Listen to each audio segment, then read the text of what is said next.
Kenapa ada perjanjian lama? Kenapa ada perjanjian baru? Gitu aja kita tidak bisa jawab. Padahal itu ada semua dalam firman Tuhan. Itu satu. Yang kedua, kitab suci orang Kristen itu juga kitab sucinya orang Yahudi. Luar biasa kan? Tapi orang-orang di luar karena sedang mencari salahnya Kristen, mereka mengatakan apa? Mereka mengatakan begini, orang Kristen itu nyolong kitab sucinya Yahudi. Nah ini kan bahasanya sudah bahasa kasar sekali kan. Padahal orang yang ngomong begitu tidak ngerti sejarah. Ya Kristen itu dulunya memang Yahudi. Tidak bisa umat Kristen dipisahkan dari Israel, tidak bisa. Karena gereja itu Israel baru. Bahagia ialah mereka yang mendengarkan firman Allah dan yang memeliharanya. Di luar kekristenan yang tidak memahami iman kita, itu salah mengerti, salah paham, dan berpaham salah tentang kita. Karena apa? Karena bagi iman Kristen, Yesus itu adalah yang terakhir. Tidak ada lagi setelah Yesus. Karena apa? Karena dalam firman ini ditegaskan, setelah pada zaman dahulu, Allah berulang kali dalam berbagai cara berbicara kepada nenek moyang kita melalui nabi-nabi. Ini konteksnya orang Israel, ya. Karena Yesus itu adalah penggenapan dari seluruh janji Tuhan dalam kitab Taurat dan kitab nabi-nabi. Maka disebutkan di sini nenek moyang kita itu konteksnya berbicara kepada orang Israel. Jadi Tuhan telah berbicara kepada nabi-nabi. Maka kalau di dalam pemikiran orang-orang Yahudi sebelum zaman Kristen, ya sampai hari ini pun mereka menyebutnya dengan kitab Taurat, kitab nabi-nabi, dan tulisan-tulisan yang lain. Maka Yesus mengatakan di dalam Lukas pasal 24 ayat 44, Yesus menyebut kitab-kitab perjanjian lama itu sebagai kitab Taurat, kitab nabi-nabi, dan Mazmur. Kenapa demikian, saudara-saudara? Kitab Taurat yang dimaksudkan itu ada 5 kitab Musa, yaitu Kejadian, Keluaran, Imamat, Bilangan, Ulangan. Lalu kitab nabi-nabi itu diawali dari nabi-nabi awal, Nebim, Rishonim, dan nabi-nabi akhir, Nabim, Akarunim. Nabi-nabi awal misalnya Yosua.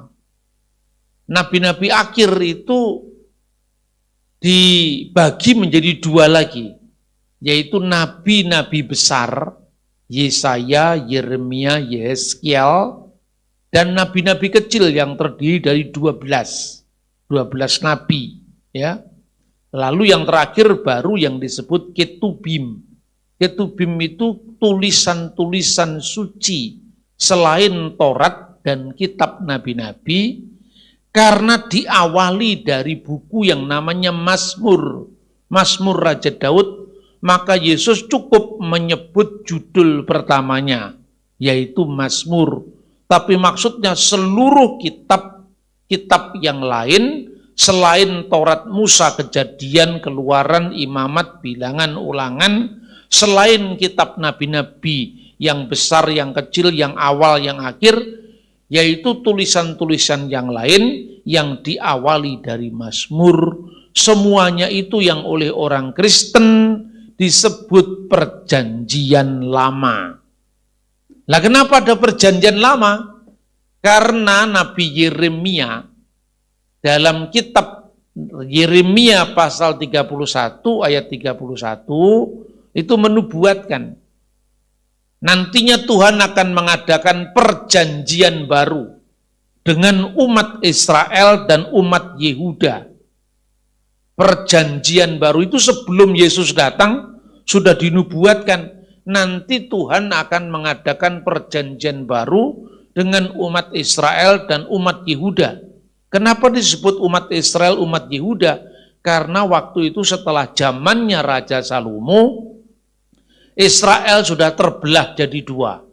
Kerajaan di utara itu namanya kerajaan Israel, pusatnya nantinya di Samaria, dan kerajaan di selatan namanya kerajaan Yehuda, pusatnya di Yerusalem.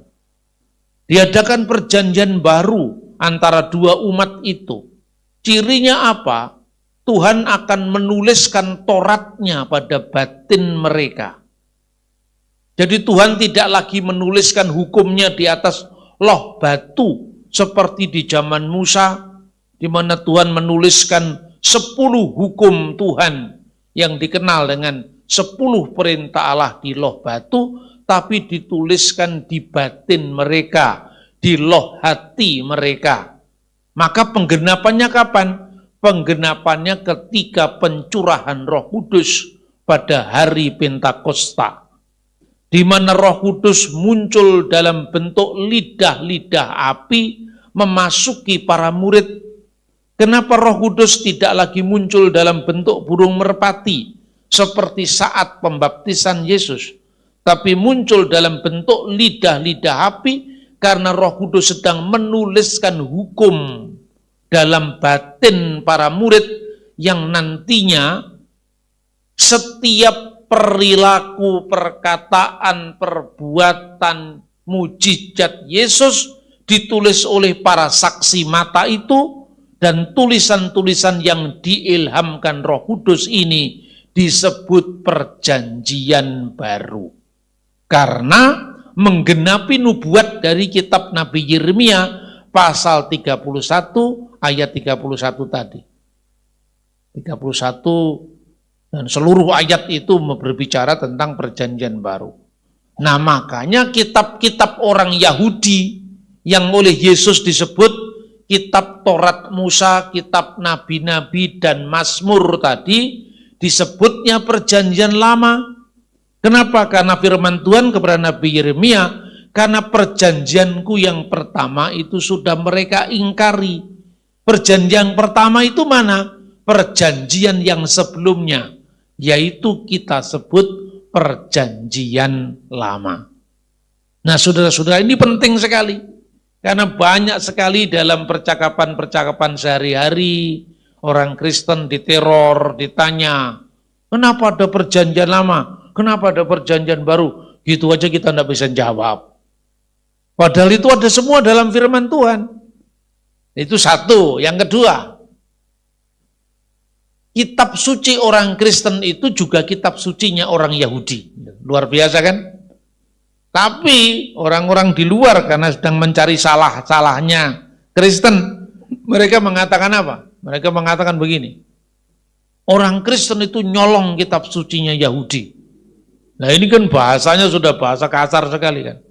Padahal orang yang ngomong begitu tidak ngerti sejarah.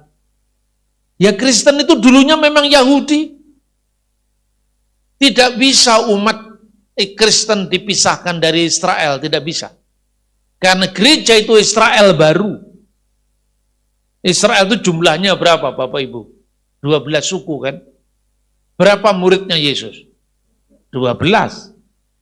Jumlahnya tua-tua Israel yang mendampingi Musa ketika Musa menerima 10 perintah Allah, dan mereka menunggu di bawah ketika Musa naik ke Horeb atau ke Sinai. Berapa jumlahnya? 70.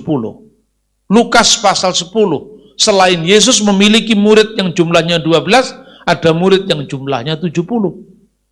Karena gereja itu Israel baru, maka pola perjanjian lama itu dilanjutkan. 12 murid melambangkan 12 suku Israel, dan 70 murid melambangkan 70 tua-tua Israel. Yesus disebut imam besar karena di antara suku-suku Israel yang 12 itu dipilih satu suku, namanya suku Lewi. Ya kan? Orang Lewi itu yang ditunjuk sebagai imam besar, memimpin ibadah di bait suci yang puncaknya adalah Grafirat atau Yom Kippur, perayaan penebusan dosa setahun sekali. Dan imam yang dipilih itu menjadi pengantara antara Allah dengan umatnya Israel setahun sekali. Yesus juga adalah imam besar. Tapi bukan lagi imam besar perjanjian lama yang membawa korban setahun sekali dari lembu, kambing, domba, tetapi sekali untuk selama-lamanya, yaitu dirinya sendiri. Maka Yesus disebut imam besar perjanjian baru. Karena imam besar itu fungsinya sebagai utusan Tuhan, mewakili Tuhan di dalam mengampuni dosa-dosa umat Israel, maka imam besar itu disebut sebagai saliyah. Saliyah itulah yang diterjemahkan di dalam bahasa Arab rasul.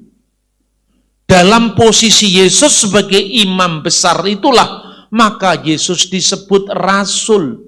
Ibrani pasal 3 ayat 1. Firman Tuhan mengatakan agar kita memandang Yesus sebagai rasul dan imam besar. Pandanglah kepada rasul dan imam besar, yaitu Yesus. Yesus itu rasul, utusan. Tidak berarti orang kemudian mengatakan, loh katanya Yesus utusan, Yesus rasul, kok disebut Tuhan? Nah, ini gagal paham lagi. Karena apa? Memahami imannya orang lain dari imannya sendiri, dan itu keliru. Itu awalnya terjadi kesalahpahaman, konflik agama, debat-debat yang tidak ada ujung pangkal, yang akibatnya saling membenci, saling memaki. Itu karena mengukur orang lain dari ukurannya dia. Maka saudara-saudara, yang disebut Mesias, Mesia, Kristus, itu memiliki 3 fungsi dalam Alkitab. Yang pertama apa? Fungsinya Mesias.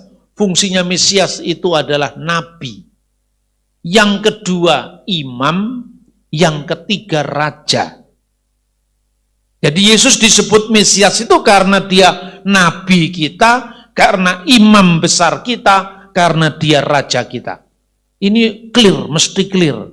Karena orang Kristen seringkali diobok-obok imannya dengan ini. Mesias itu sebagai yang diurapi.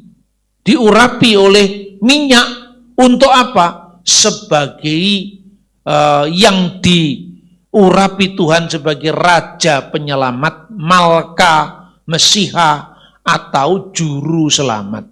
Nah, yang pertama, fungsinya Mesias itu nabi. Di mana ayatnya? Ulangan pasal 18 ayat 15 sampai dengan 20. Ulangan pasal 15 itu dengan jelas dikatakan, sebab itu ya,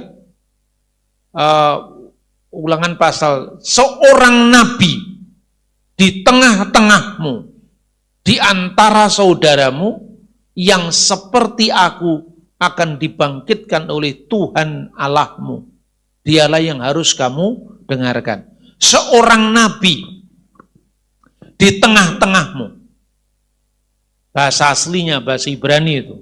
Nabi, seorang nabi. Miherbeka, di tengah-tengahmu. Artinya apa di tengah-tengahmu? Di tengah-tengah Israel. Tidak di luar Israel, di tengah-tengah Israel. Di tengah-tengahmu, miherbeka me'aheka. Di antara saudaramu. Saudara-saudaranya orang Israel jumlahnya berapa tadi? 12. Yesus lahir dari suku apa? Yehuda. Musa lahir dari suku apa? Lewi. Berarti nabi yang akan muncul itu harus di tengah-tengah Israel. Tidak boleh di luar Israel. Di antara ke-12 suku-suku Israel yang menubuatkan ini Musa, ya kan? Karena firman itu diberikan kepada Musa. Musa lahir dari suku Lewi. Nabi yang akan datang lahir dari tengah-tengah Israel, tapi di antara 12 suku Israel. Musa lahir dari suku Lewi, Yesus lahir dari suku Yehuda. Pas. Mana yang tidak pas? Jadi ada yang mengatakan Nabi ini, Nabi Muhammad tidak cocok. Karena Muhammad bukan di tengah-tengah Israel, tapi di luar Israel. Lalu Nabi ini, ya kamoni itu seperti aku. Loh seperti apa? Kok seperti Musa? Ada yang menafsirkan, Musa punya ibu, punya bapak. Yesus tidak punya bapak, hanya punya ibu. Tidak cocok katanya. Yesus punya anak, Musa punya anak, punya istri. Yesus tidak punya anak, tidak punya istri. Tapi kalau Kanjeng Nabi Muhammad, Kanjeng Nabinya umat Islam, punya anak, punya istri. Lah kalau ukurannya seperti itu, Pak Bambang juga punya anak, punya istri itu, yang di depan itu. Bukan kesamaan yang seperti itu, tapi kesamaan yang khusus. Apa kesamaan yang khusus itu? Sama-sama Nabi pembebas. Ini inti iman Kristen yang harus saya sampaikan. Nabi pembebas itu apa? Musa itu membebaskan orang Israel dari penindasan di tanah Mesir. Makanya 10 perintah Tuhan itu diawali dengan penegasan Anoki Adonai Eloheka Asher Hosetika Me'aret Misrayim Mibet Afadim.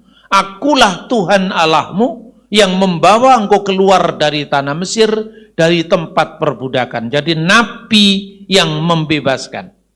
Yesus juga Nabi yang membebaskan. Itu fungsi Mesias yang pertama, itu Nabi. Membebaskan dari mana? Membebaskan umat manusia dari perbudakan dosa-dosa. Supaya barang siapa yang percaya kepadanya tidak binasa, melainkan memperoleh hidup yang kekal. Amin. Supaya yang percaya kepadanya tidak binasa, melainkan memperoleh hidup yang kekal. Itu mengingatkan apa? Mengingatkan ketika Tuhan menghajar Israel dengan 10 tulah. Apa tulah yang terakhir? Anak sulung mati. Waktu anak sulung mati itu, Tuhan berfirman, kalau di rumah-rumah orang Israel, yang di pintunya ada tanda darah anak domba, maka dilewati oleh kematian. Dilewati oleh kematian artinya tidak binasa, tapi tetap hidup. Maka Tuhan berfirman di dalam kitab Taurat, dan apabila aku melihat tanda darah itu, aku akan lewat atas mereka. Bahasa aslinya, viraiti et hadam. Viraiti, dan apabila aku melihat et hadam, darah itu, tanda darah itu, maka fesah dilewati, fesahti akan kulewati, alaikem atas mereka. Dari kata pesah itulah yang menjadi kata Paskah. Maka Paskah itu artinya apa? Dilewati. Dilewati oleh apa? Dilewati oleh kematian. Nah, apa Paskahnya Yahudi? Paskah Yahudi adalah keluaran dari tanah Mesir. Orang-orang Yahudi setiap Paskah itu membawa roti tak beragi dan anggur. Ini saya ceritakan sejarahnya supaya jelas kenapa Yesus mengucapkan inilah tubuhku, inilah darahku.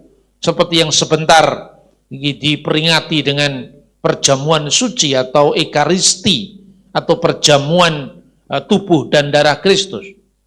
Setiap orang Yahudi melakukan perjamuan Paskah, yaitu di bulan Nisan, malam tanggal 14 bulan Nisan. Waktu roti tak beragi dipecah-pecahkan, kepala keluarga Yahudi itu mengucapkan, inilah roti sengsara yang dimakan oleh nenek moyang kita di tanah Mesir. ketika dipecah-pecahkan mengucapkan halakma anniya diakalu afaktana BRA de Misraim. Inilah roti sengsara yang dimakan nenek moyang kita di tanah Mesir. Yang saya ceritakan ini ibadah Yahudi. Sampai hari ini, karena orang Yahudi kan belum percaya dengan Yesus. Tapi Tauratnya sama, perjanjian lamanya sama, kitab nabi-nabinya sama. Terus ada orang menuduh, Kristen memalsukan kitab. Loh, kalau Kristen memalsukan kitab kan kitabnya beda dengan Yahudi. Sekarang orang Yahudi tidak percaya Yesus pun kitabnya masih sama kok. Ini bukti sejarah yang tidak bisa ditolak. Kalau Anda pergi ke Israel, beli kitab suci yang namanya Taurat atau Perjanjian Lama untuk istilah kita. Dimanapun Anda beli, baik toko buku Kristen, toko buku Yahudi, penerbit Kristen seperti United Bible Society in Israel, atau penerbit Yahudi, Mesorah Publishing, itu isinya sama. Makanya tadi saya membaca Alkitab kan saya baca dalam bahasa aslinya, bahasa Ibrani.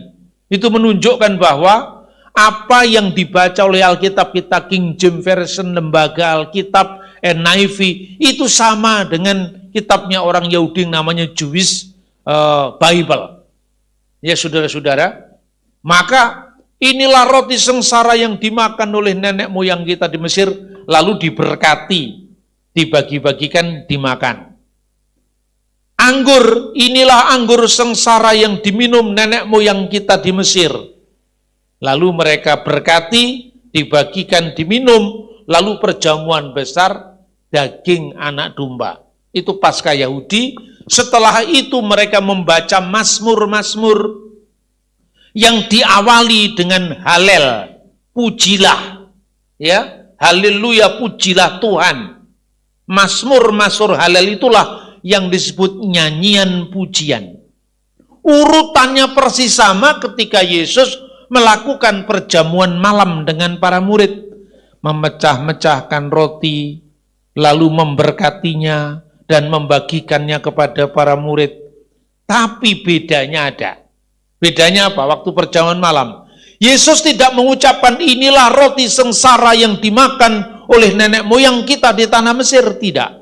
Yesus mengucapkan apa? Inilah tubuhku yang dipecah-pecahkan. Berarti apa? Yesus menyadari dirinya, dia bukan lagi Paskah keluaran dari tanah Mesir yang ditekankan, tapi Paskahnya sendiri, yaitu keluaran setiap umat manusia dari perbudakan dosa-dosa oleh kuasa salibnya. Itulah darah yang dilambangkan oleh Paskahnya Yahudi yang ada di pintu-pintu rumah orang Yahudi, dan dengan tanda darah itu orang-orang tebusannya dilewati oleh kematian. Setiap orang yang percaya Tuhan Yesus sebagai Tuhan dan Juru Selamat melalui kuasa salibnya dan kebangkitannya, dia tidak binasa, dilewati kematian dan memperoleh hidup yang kekal. Simbolnya sama loh saudara-saudara. Tapi kalau tetangga saya menafsirkan itu untuk Nabi Muhammad, simbolnya aja nggak mirip, istilahnya nggak ada yang cocok, itu namanya otak-atik orang matuk. Ya toh? Ini semua simbolnya sama. Hanya Kristen meningkatkan maknanya, bukan lagi Paskah pembebasan nasional sebuah bangsa. Lah kalau sekedar pembebasan sebuah bangsa, Indonesia juga punya Paskah 17 Agustusan. Ya toh? Tapi ini Paskah segala bangsa, pembebasan segala bangsa, bukan hanya penindasan secara jasmani, tapi jasmani dan rohani, penindasan manusia dari dosa-dosa. Ketika anggur diminum, tidak lagi mengucapkan inilah anggur sengsara yang diminum nenek moyang kita di Mesir, tapi inilah darahku. Darah apa? Perjanjian baru. Karena darah Yesus itu mengesahkan perjanjian baru yang dinubuatkan oleh Nabi Yeremia. Aku akan mengadakan perjanjian baru Dan perjanjian itu disahkan dengan darah. Itulah sebabnya darah dan tubuh Yesus itulah yang menjadi landasan dari Paskah perjanjian baru. Perbedaan yang ketiga, setiap Paskah Yahudi ada potongan daging anak domba. Tapi dalam perjamuan malam Kristus tidak ada potongan daging anak domba. Sudah tahu apa sebabnya?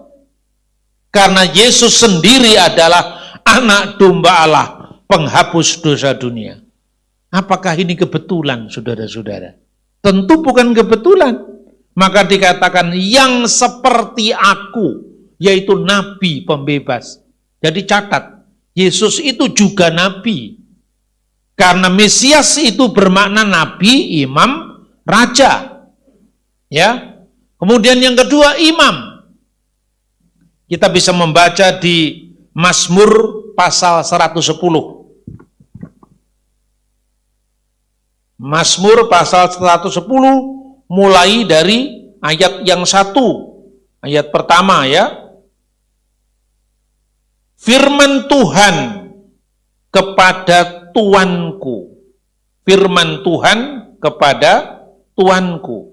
Yang disebut Tuhan dalam huruf besar ini adalah Allah, ya Allah Bapa. Demikian firman Tuhan kepada Tuanku. Tuanku itu Adonai. Neum Hashem Ladunai atau Neum Hashem Laduni. Firman Tuhan kepada Tuanku. Tuanku ini gelar Mesias yang akan datang. Firman Tuhan kepada my Lord. Maka kalau orang menyebut Yesus itu sebagai Tuhan, itu bukan karangan orang Kristen. Karena pemenuhan nubuat ini. Firman Tuhan kepada Adonai, duduklah di sebelah kananku, sampai ku buat musuh-musuhmu menjadi tumpuan kakimu. Duduklah kamu di sebelah kananku. Jangan sekali-kali membayangkan ada dua kursi. Yesus di sebelah kanan, Allah di sebelah kiri. Ini simbol. Karena bait Allah itu terdiri dari 3 bagian. Bagian yang pertama namanya ruangan Maha Kudus. Yang kedua ruangan kudus. Yang ketiga halaman. Di sebelah kanan ruangan Maha Kudus itu istana Daud. Jadi ketika Tuhan berfirman, duduklah kamu di sebelah kanan karena Allah berada di ruangan kudus. Itu tempat hadirat Tuhan. Makanya hanya imam besar yang boleh masuk ke tempat itu setahun sekali saja. Tidak boleh orang lain masuk ke tempat yang namanya ruangan Maha Kudus. Bahkan dalam perjanjian lama, tubuhnya imam itu dikasih tali. Supaya kalau suatu saat imamnya mungkin sudah tua dan mati di dalam itu, umat yang lain yang bukan imam besar tidak berkesalahan masuk ke ruangan Maha Kudus, tempat hadirat Tuhan itu. Itu luar biasa dalam perjanjian lama. Striknya itu luar biasa. Sebelah kanan ruangan Maha Kudus itu adalah istana Daud. Jadi artinya apa? Mesias yang akan datang itu kerajaannya kekal. Raja atas segala raja. Maka duduklah di sebelah kananku, artinya kamu akan menjadi pewaris dari tahta Raja Daud, tapi bukan sekedar Israel jasmani, Israel rohani, kerajaannya tidak berkesudahan. Itulah fungsi raja. Fungsi yang ketiga sebagai imam. Tuhan telah bersumpah dan ia tidak akan menyesal, engkau adalah imam untuk selama-lamanya menurut Melkisedek. Kenapa menurut Melkisedek? Imam besar dari suku apa, saudara-saudara? Suku Lewi, ya kan? Yesus bukan dari suku Lewi. Maka tidak cocok kalau sekedar mengatakan imam besar. Mari kita contoh penerapan ayat ini. Kita baca di dalam surat Ibrani. Ini sebetulnya bukan khotbah minggu ya, ini pelajaran ini.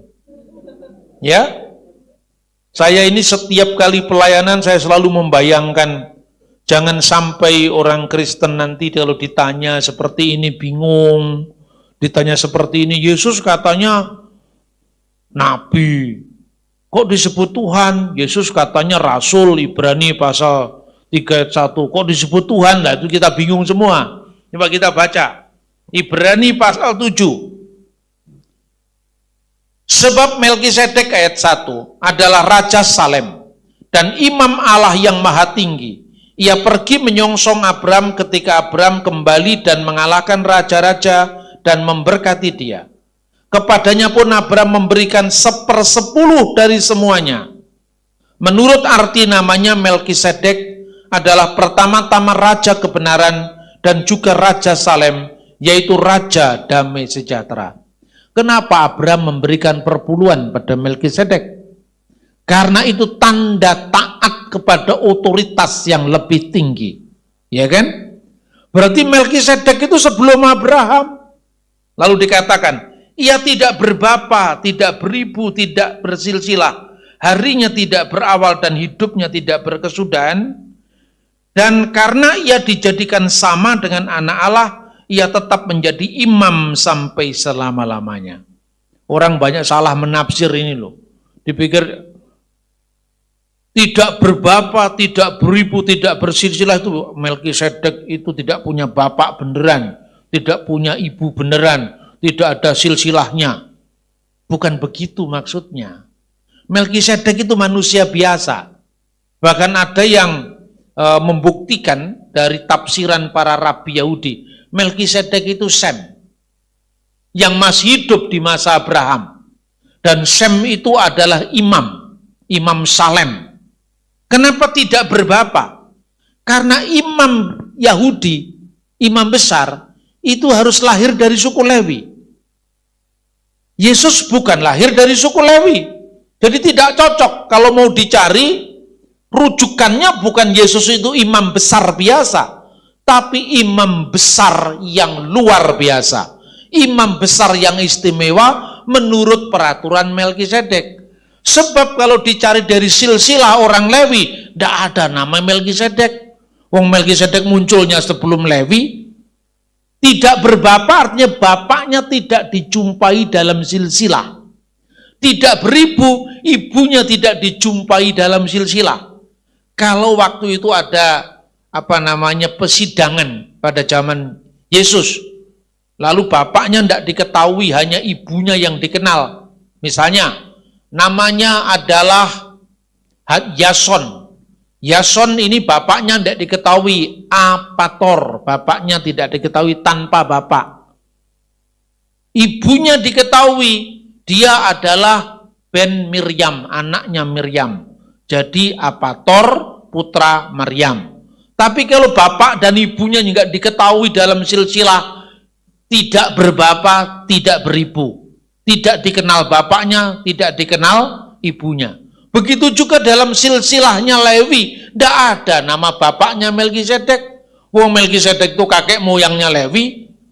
Tidak ada nama ibunya, tidak ada silsilahnya di dalam imamat Lewi. Itulah maknanya Melkisedek tidak berbapa, tidak beribu, tidak bersilsilah. Konteksnya apa? Kita lihat pada ayat 14. Sebab telah diketahui, nah ini penting ini. Sebab telah diketahui bahwa oleh semua orang bahwa Tuhan kita berasal dari suku Yehuda. Dan mengenai suku itu Musa tidak pernah mengatakan sesuatu apapun tentang imam-imam. Ini teksnya ini yang dibaca. Tuhan kita Yesus Kristus lahir dari suku Yehuda. Dan tentang suku ini Musa tidak pernah mengatakan apa-apa tentang imam-imam. Maka keimamatan Yesus yang kekal diibaratkan seperti keimamatan Melkisedek yang nama bapak, ibu, dan silsilahnya tidak diketahui dalam imamat Lewi. Itulah sebabnya di akhir ayat ketiga, dan karena ia dijadikan sama dengan anak Allah, ia tetap menjadi imam sampai selama-lamanya. Engkaulah imam besar menurut peraturan Melkisedek. Jadi Yesus itu nabi, nabi pembebas, imam, dan Yesus juga raja yang kekal, maka tahtanya tidak akan berkesudahan. Dia imam besar menurut peraturan Melkisedek, karena imam besar itu utusan Tuhan dalam korban, utusan Tuhan dan sekaligus mewakili seluruh umat Israel yang jumlahnya 12, maka setiap imam besar disebut saliyah. Saliyah itu yang diterjemahkan apostolos, yang diterjemahkan rasul. Jadi ini beda dengan rasulnya Islam, beda dengan nabinya Islam gitu loh. Belajar agama itu mbok yang ilmiah lah. Masa agamanya orang lain ditafsirkan seenaknya sendiri, tidak bisa seperti itu. Nah sekarang kalau saya ngomong begini juga saya tidak mengintervensi agama orang, tapi menanggapi kesalahpahaman orang terhadap iman kita, itu cukup, nggak usah ngurusi orang lain. Jadi kalau ada orang Islam masuk Kristen, nggak usah kutip-kutip ayat agama lain, kitabmu bukan kitab Quran, kitabmu Alkitab kok. Move on, tidak usah diingat-ingat yang lama. Ya, firman Tuhan itu bagi orang Kristen, Alkitab, tidak ada yang lain. Kadang-kadang ada orang seperti itu. Orang dulunya Kristen, kemudian masuk agama Islam, wah sekarang menyebar itu di seluruh internet itu. Ngomongnya koyo yes-yeso, padahal ora yes itu kan. Ngukur agama orang lain seenaknya. Ini yang menjadi sumber kegaduhan. Ini yang menjadi sumber kesalahpahaman. Nah saya sampaikan, apa sih makna Nabi dalam Islam?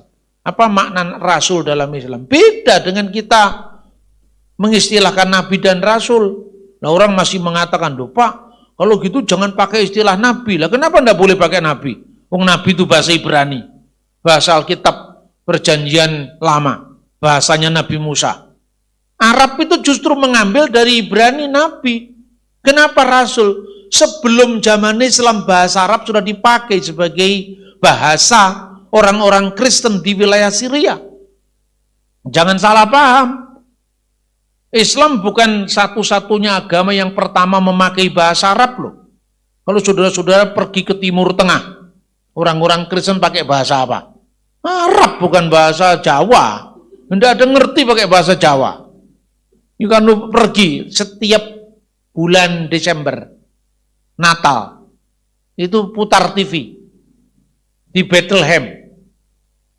Ibadahnya pakai bahasa Arab itu. Sampai hari ini. Yang namanya Presiden Palestina, mulai dari zamannya Yasser Arafat sampai Mahmud Abbas selalu datang ke sana. Tapi orang Kristen salah membayangkan, cari Natalan di Yerusalem, enggak ada, Yerusalem kebanyakan Yahudi. Justru kalau cari Natalan di Arab, karena orang Arab itu banyak yang Kristen. Ini orang Indonesia ini banyak salahnya kan, karena mainnya kurang jauh.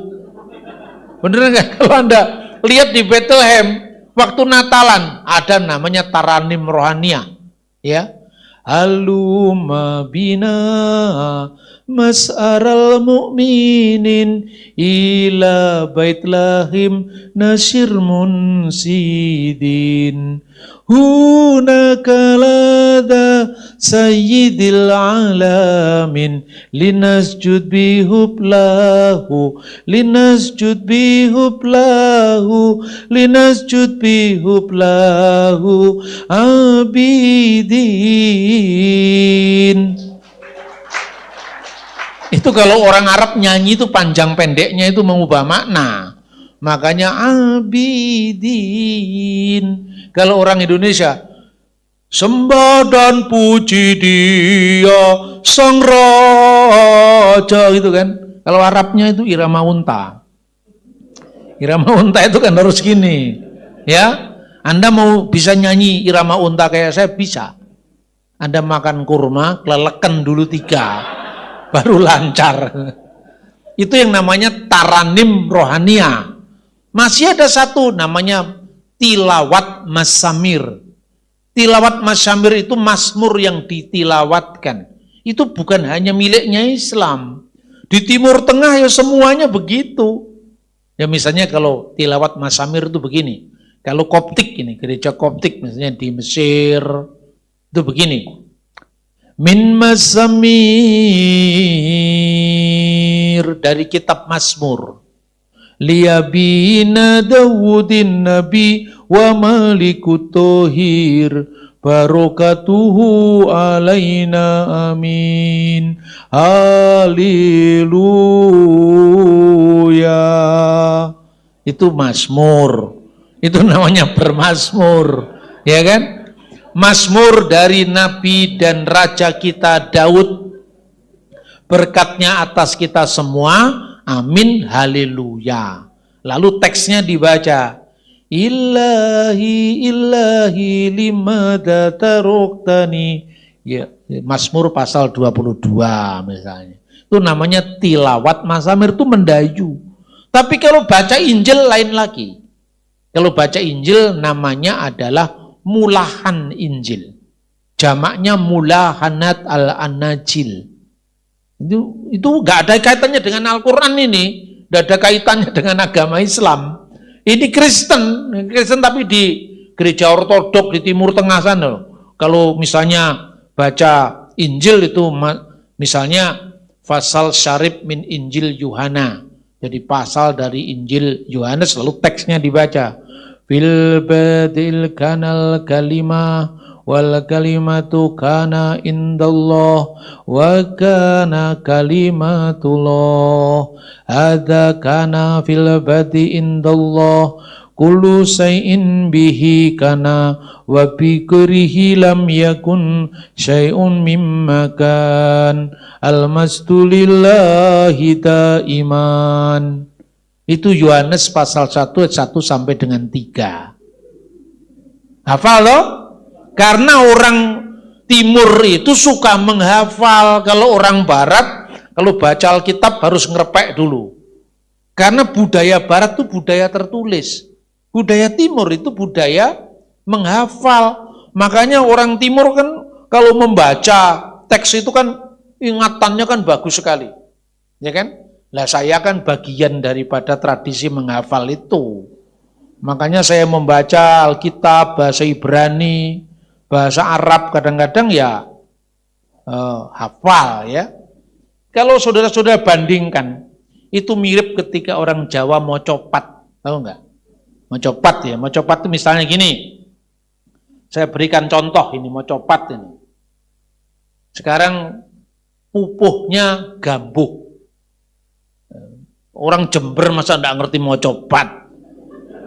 Jadi kita berlagak jadi orang barat malah kalah kita. Ya contohnya gini. Tritunggal jati iku.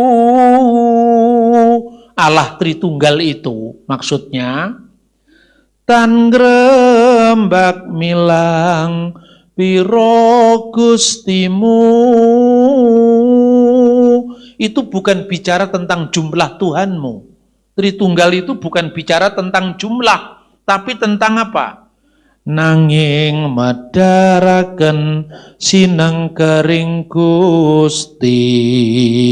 Tapi Tritunggal itu penyingkapan rahasia Allah. Ing jaman kelanggengan iku pepindane awang wong. Itu zaman kelanggengan ketika awang wong belum ada, langit belum ada, bumi belum ada, waktu belum ada, ruang, itulah Tritunggal. Ya. Kemudian apa artinya Allah itu sebagai Bapa? Jeng Rama sanepanipun Bapa. Itu maknanya apa? Itu simbolik ya. Wujud wajib Allah kang linuhung. Itu gambaran tentang keberadaan Allah yang kekal. Ing salirane makuwon sabda suci. Dalam diri Allah yang satu itu berdiam kekal firman Allah yang kekal. Tuwin roh suci langgengkung ing kasuwargan angedaton. Dalam diri Allah yang satu itu ada firman-Nya yang kekal, ada Roh Kudus-Nya yang kekal, yang bertakhta di surga. Nah, itulah Ester Tritunggal. pasal 4. Usaha Mordekai untuk menolong orang Yahudi. Setelah Mordekai mengetahui segala yang terjadi itu, ia mengoyakkan pakaiannya, lalu memakai kain kabung dan abu, kemudian keluar berjalan di tengah-tengah kota, sambil melolong-lolong dengan nyaring dan pedih. Dengan demikian datanglah ia sampai ke depan pintu gerbang istana raja, karena seorang pun tidak boleh masuk pintu gerbang istana raja dengan berpakaian kain kabung. Di tiap-tiap daerah, kemana titah dan undang-undang raja telah sampai, ada pergabungan yang besar di antara orang Yahudi, disertai puasa dan ratap tangis. Oleh banyak orang dibentangkan kain kabung dengan abu sebagai lapik tidurnya. Ketika dayang-dayang dan sida-sida Ester memberitahukan hal itu kepadanya, maka sangatlah risau hati sang ratu. Lalu dikirimkannyalah pakaian supaya dipakaikan kepada Mordekai dan supaya ditanggalkan kain kabungnya daripadanya. Tetapi tidak diterimanya. Maka Ester memanggil Hatah, salah seorang sida-sida raja yang ditetapkan baginda melayani dia, lalu memberi perintah kepadanya menanyakan Mordekai untuk mengetahui apa artinya dan apa sebabnya hal itu. Lalu keluarlah Hatah mendapatkan Mordekai di lapangan kota yang di depan pintu gerbang istana raja. Dan Mordekai menceritakan kepadanya segala yang dialaminya, serta berapa banyaknya perak yang dijanjikan oleh Haman akan ditimbang untuk perbendaharaan raja sebagai harga pembinasaan orang Yahudi. Juga salinan surat undang-undang yang dikeluarkan di Susan untuk memunahkan mereka itu diserahkannya kepada Hatah, supaya diperlihatkan dan diberitahukan kepada Ester. Lagi pula Hatah disuruh menyampaikan pesan kepada Ester, supaya pergi menghadap raja untuk memohon karunia-Nya dan untuk membela bangsanya di hadapan baginda. Lalu masuklah Hatah dan menyampaikan perkataan Mordekai kepada Ester. Akan tetapi Ester menyuruh Hatah memberitahukan kepada Mordekai, semua pegawai raja serta penduduk daerah-daerah kerajaan mengetahui bahwa bagi setiap laki-laki atau perempuan yang menghadap raja di pelataran dalam dengan tiada dipanggil, hanya berlaku satu undang-undang, yakni hukuman mati. Hanya orang yang kepadanya raja mengulurkan tongkat emas yang akan tetap hidup. Dan aku selama 30 hari ini tidak dipanggil menghadap raja. Ketika disampaikan orang perkataan Ester itu kepada Mordekai, maka Mordekai menyuruh menyampaikan jawab ini kepada Ester. Jangan kira karena engkau di dalam istana raja, hanya engkau yang akan terluput dari antara semua orang Yahudi. Sebab sekalipun engkau pada saat ini berdiam diri saja, bagi orang Yahudi akan timbul juga pertolongan dan kelepasan dari pihak lain. Dan engkau dengan kaum keluargamu akan binasa. Siapa tahu, mungkin justru untuk saat yang seperti ini, engkau beroleh kedudukan sebagai ratu. Maka Ester menyuruh menyampaikan jawab ini kepada Mordekai. Pergilah, kumpulkanlah semua orang Yahudi yang terdapat di Susan, dan berpuasalah untuk aku. Janganlah makan dan janganlah minum 3 hari lamanya, baik waktu malam, baik waktu siang. Aku serta dayang-dayangku pun akan berpuasa demikian. Dan kemudian aku akan masuk menghadap raja. Sungguh pun berlawanan dengan undang-undang. Kalau terpaksa aku mati, biarlah aku mati. Maka pergilah Mordekai, dan diperbuatnyalah tepat seperti yang dipesankan Ester kepadanya. Ester pasal 5. Ester menghadap raja. Pada hari yang ketiga, Ester mengenakan pakaian ratu. Lalu berdirilah ia di pelataran dalam istana raja, tepat di depan istana raja. Raja bersemayam di atas tahta kerajaan di dalam istana, berhadapan dengan pintu istana itu. Ketika raja melihat Ester, sang ratu, berdiri di pelataran, berkenanlah raja kepadanya, sehingga raja mengulurkan tongkat emas yang di tangannya ke arah Ester. Lalu mendekatlah Ester dan menyentuh ujung tongkat itu. Tanya raja kepadanya, "Apa maksudmu, hai Ratu Ester? Dan apa keinginanmu? Sampai setengah kerajaan sekalipun akan diberikan kepadamu." Jawab Ester, "Jikalau baik pada pemandangan raja, datanglah kiranya raja dengan Haman pada hari ini ke perjamuan yang diadakan oleh hamba bagi raja." Maka titah raja, "Suruhlah Haman datang dengan segera, supaya kami memenuhi permintaan Ester." Lalu raja datang dengan Haman ke perjamuan yang diadakan oleh Ester. Sementara minum anggur, bertanyalah raja kepada Ester, "Apakah permintaanmu? Niscaya akan dikabulkan. Dan apakah keinginanmu sampai setengah kerajaan sekalipun akan dipenuhi?"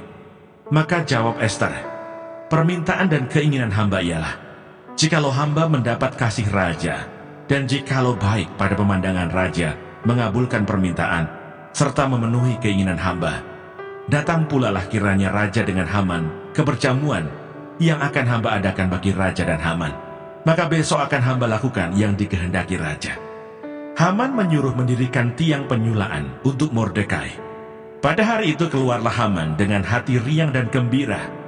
Tetapi ketika Haman melihat Mordekai ada di pintu gerbang istana raja, tidak bangkit dan tidak bergerak menghormati dia, maka sangat panaslah hati Haman kepada Mordekai. Tetapi Haman menahan hatinya. Lalu pulanglah ia ke rumahnya dan menyuruh datang sahabat-sahabatnya dan Zeres istrinya. Maka Haman menceritakan kepada mereka itu besarnya kekayaannya, banyaknya anaknya laki-laki, dan segala kebesaran yang diberikan raja kepadanya, serta kenaikan pangkatnya di atas para pembesar dan pegawai raja. Lagi kata Haman, "Tambahan pula, tiada seorang pun diminta oleh Ester sang ratu untuk datang bersama-sama dengan raja ke perjamuan yang diadakannya, kecuali aku. Dan untuk besok pun, aku diundangnya bersama-sama dengan raja. Akan tetapi semuanya itu tidak berguna bagiku, selama aku masih melihat si Mordekai, si Yahudi itu, duduk di pintu gerbang istana raja." Lalu kata Zeres istrinya dan semua sahabatnya kepadanya, "Suruhlah orang membuat tiang yang tingginya 50 hasta, dan persembahkanlah besok pagi kepada raja, supaya Mordekai disulakan orang pada tiang itu. Kemudian dapatlah engkau dengan bersuka cita pergi bersama-sama dengan raja ke perjamuan itu." Hal itu dipandang baik oleh Haman, lalu ia menyuruh membuat tiang. Yang berbahagia ialah mereka yang mendengarkan firman Allah dan yang memeliharanya.